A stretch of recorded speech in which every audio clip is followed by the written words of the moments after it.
Opiate abuse is a growing problem in the United States. The city of Huntington, West Virginia is the heroin overdose capital of the country, but it's a problem seen in all 50 states.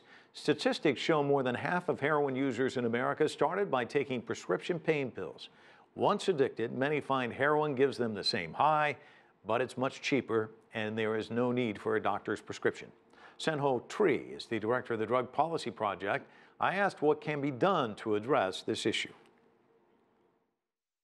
Well, part of it is that we have been driving people towards opiates in this country for quite a while now. Since the late 1990s, we've had direct-to-consumer advertising of drugs. We've had companies like Purdue Pharma that make Oxycontin that helped spur this original opioid crisis, have been pushing that with doctors. And as people became addicted or had developed substance use disorders with these prescription narcotics, the DEA cracked down. And we warned them that as long as you have people who are dependent on these drugs, if you suddenly cut off that supply, they're going to look for alternatives.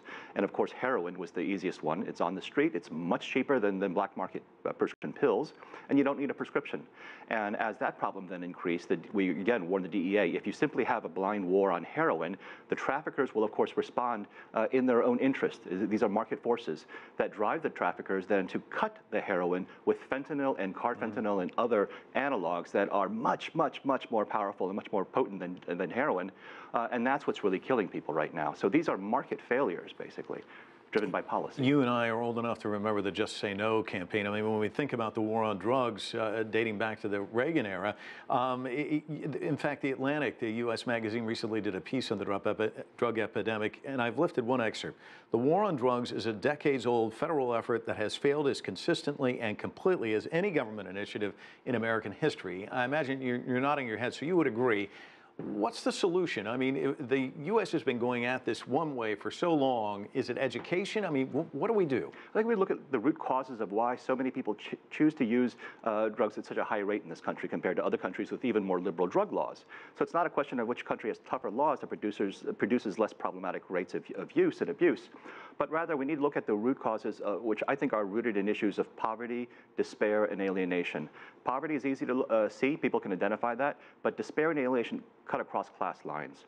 And I've been to a lot of communities, both urban and rural, where there are no jobs, no access to job training programs, no transportation infrastructure to jobs that might exist elsewhere, and very little legal economic activity, whereas drugs and the black market are something that thrive in those neighborhoods. And our politicians see this and say, aha, you have a problem. Your problem is you have drugs in your community. We'll send you police. We'll clean up this mess because you need to be sober and have no job and no hope and no opportunity, no future. That's not an acceptable substitute for a meaningful drug control policy, one that gives people a reason to look forward to tomorrow. And I think that's one of the big problems that we don't talk about. For many of these people, they believe that tomorrow's not going to be a better day.